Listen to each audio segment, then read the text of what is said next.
Iginit po ni Budget Secretary Butch Abad na walang pork barrel sa 2015 national budget.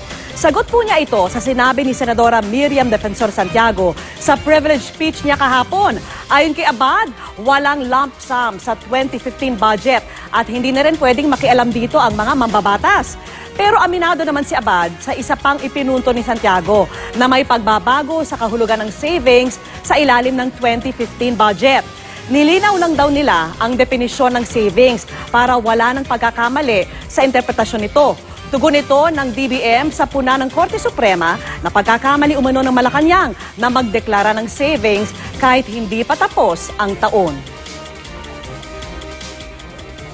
Sabi ng Supreme Court, kailangan linawin yung interpretasyon. Ngayon, nakalagay sa Article 6, Section 25(6) na ang definition ng savings is by law.